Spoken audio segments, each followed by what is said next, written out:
Pues bien, les decía de la Feria de Fitur y de la inauguración de la oficina de representación del Banco de Reservas en Madrid, España, en la Castellana, me encanta. Ah, mira ahí a Luis, al amigo Wilson. Por tres razones. Obviamente, es una noticia importante y trascendente para la República Dominicana. Es la primera entidad, la primera ciudad donde el Banco de Reserva va a poner una oficina. Había anunciado su administrador que iba a una en Miami, una en Nueva York también. Creo que había también en Panamá. Y le decía que por tres razones. Una, porque es el banco de todos los dominicanos, el Banreservas. La otra, porque nos colabora y patrocina. Y la tercera es porque en ese proyecto, mi hijo siendo consultor de la empresa que trabajó ese proyecto, fue su primer trabajo aquí cuando llegó al país. Se vino contratado desde México cuando acabó la universidad. Y él trabajó en esas oficinas. O sea, yo me siento, en cierto modo, ya no está en esa compañía, ahora acaba de pasar a otra compañía, pero eso es lo bueno, está preparado. Nada más duró los 20 días de fiesta de la Navidad para que lo contrataran de otro sitio, y ya terminó ese proyecto. Pues bien, el administrador Pereira dejará inaugurada la oficina en la avenida Paseo de la Castellana, en el pleno centro de Madrid, bella avenida. Entonces, esa oficina va a replicar las operaciones de los servicios de aquí. No podrá hacer operaciones financieras allá porque necesitaría la aprobación de la Junta Monetaria de allá, como se llame, pero eso le aprobó la Junta Monetaria y la Superintendencia de Bancos de la República Dominicana para que pueda hacer eso. Allá los dominicanos podrán solicitar apertura de cuentas, préstamos, cuenta de remesa, instrumentos financieros, así como gestión de seguro. Eso es importante. ¿Por qué la van a tener ahí? Hay mucho. La diáspora en Madrid es importante. Nosotros tenemos muchos dominicanos allá. Ellos no podrán realizar, como les digo, operaciones de intermediación. Para eso necesitarían otro permiso y ya entonces ya necesitarían la autorización del regulador del Banco Central Europeo, etcétera, etcétera. Ni recibir dinero, pero lo pueden hacer a través de las oficinas de aquí, referir los trámites hacia acá, que ya es algo importante. Entonces, todos los servicios de la entidad se replicarán allá y las operaciones financieras se realizarán acá bajo los términos y criterios de la regulación existente en la República Dominicana.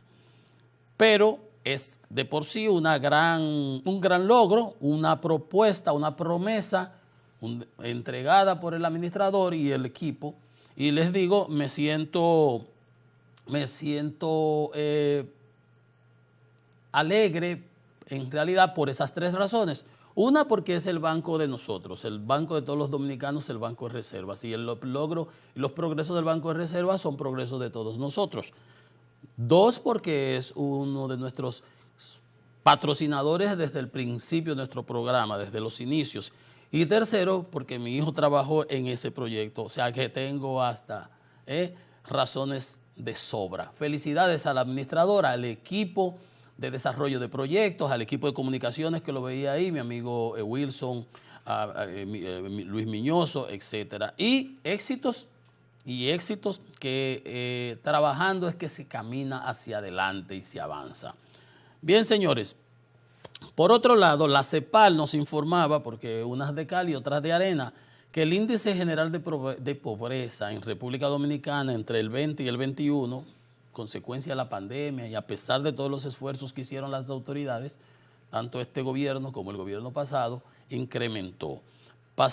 Tenemos 77.840 dominicanos, 77.840 que pasaron al renglón de la pobreza. 44.000 salieron de la pobreza extrema, o sea, son dos segmentos, uno es la extrema y otro es nivel ya de pobreza. Y pobreza monetaria depende de una cantidad de dinero, $1 al día, qué sé yo. Los índices de pobreza en la República Dominicana aumentaron un 0.7%, 7 décimas en el 21. Teníamos 21.8% y en el 20 y pasamos a 22.5, que es lo que estamos hablando, y eso equivale a unos 77.000. En total, de los 11 millones de dominicanos, que según te dice la CEPAL que tenemos nosotros para el año 21, 11.120.000 aproximadamente, 578.000 personas se encuentran en niveles de pobreza y 2.5 millones de personas en pobreza. Pobreza extrema 578 y en pobreza 2.5 millones. Estamos hablando de 3 millones de personas que están en los niveles de pobreza. En América Latina, la pobreza de América Latina, la tasa promedio alcanza el 32%. Entonces, estamos hablando de que básicamente estamos igual, porque estamos hablando de 3, entre 11 menos de 30, 27%. 27% en comparación con lo de promedio de la tasa de pobreza en América Latina, pero 32 y 22 y pobreza extrema de 12%.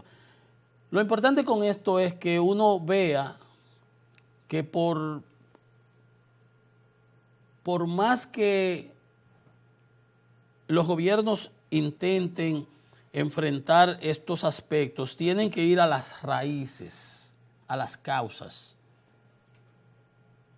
Atacar la parte de la educación y obviamente el dispendio, el despilfarro de ese 4% de educación es un crimen de lesa humanidad. Apoyar a esas madres que mandan a los hijos a las escuelas, darle ese desayuno escolar, eso está muy bien, el almuerzo, pero no que se pasen 4 horas brincando ahí, desperdiciando la tanda extendida como era lo que se hacía en el gobierno pasado. Y que la revolución educativa, ¿qué es revolución educativa ni qué 8 cuartos?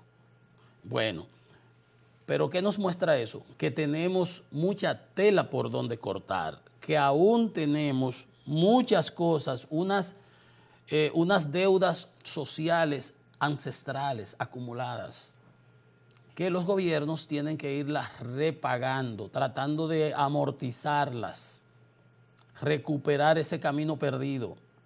Pero si nos endeudamos sin ton ni son, nos va a agobiar el peso de la deuda y el servicio de la misma y no tendríamos recursos para poder ir en auxilio de estos segmentos. Estamos hablando de 3 millones de personas, sí, 500.000 en pobreza extrema y 2.5 millones, según la CEPAL, en pobreza.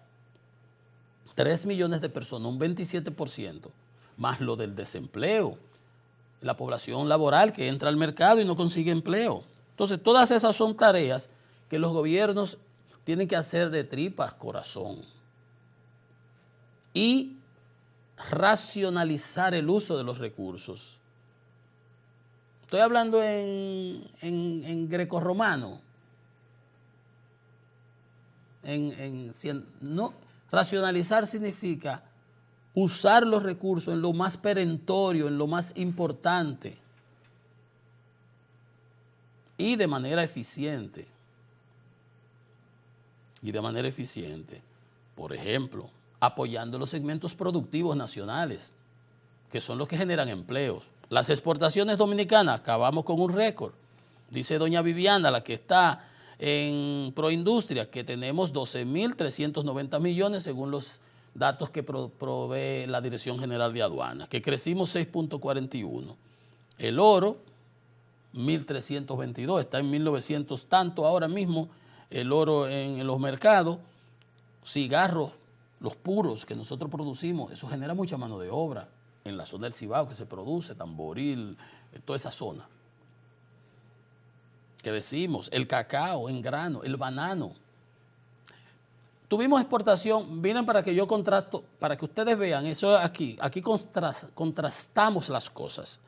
¿Qué dice el ministro y qué decía el Banco Central ayer? Que Fiona y los plátanos, y la banana. Tenemos exportación récord de banano de 196 millones de dólares. Entonces, ve, Fiona no afectó esa zona. Fiona pasó por el este. Por eso es que las excusas baratas se pagan baratas. El Goldfield no paga como el oro. Las instituciones no pueden perder su credibilidad porque entonces cuando uno cruza las informaciones sale a relucir. Es como cuando se hacen encuestas. Usted no ve que las encuestas le preguntan muchas cosas como que no tienen nada que ver. Sí, tienen que ver. Se entrecruzan. se entrecruzan.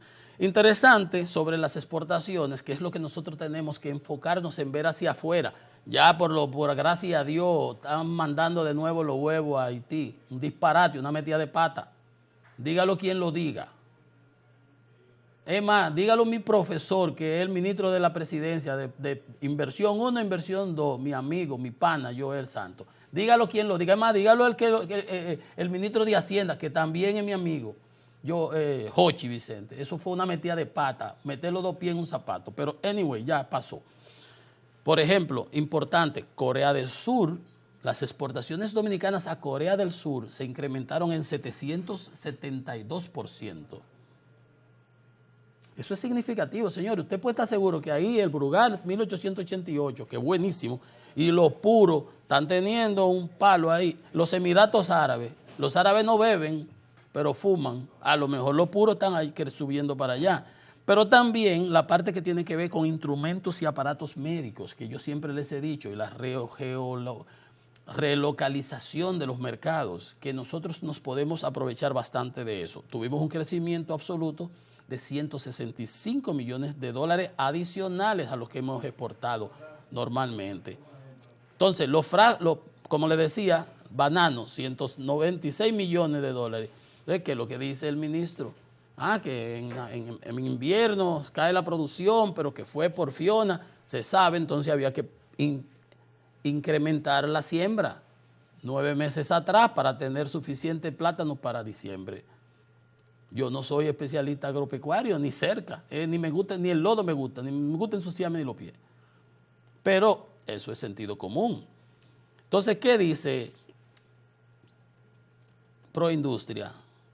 Que el café duplicó el monto exportado, pasando de 12 a 36 millones de dólares. El café creció en 257%. Eso es mucha mano de obra que hay ahí, señores, que va a ser afectada en el caso del arroz, ahora con el 2025 y el de ERECAFTA. Pero a donde quería llegar es a esta parte. Como le dije ahorita, los bananos, 196 millones.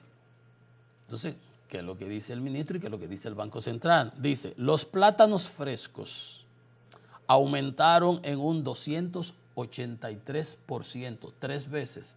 Si yo producía 1,000 plátanos, produje 3,000. Si producía 30,000, produje 90,000. Si producía 1,000,000, produje 3 millones de unidades de plátano.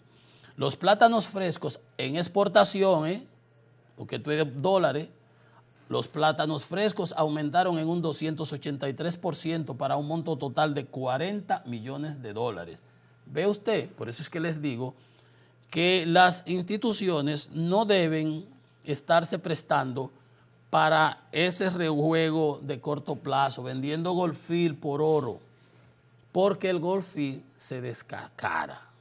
Una pausa. Esto es Economía y Mercado.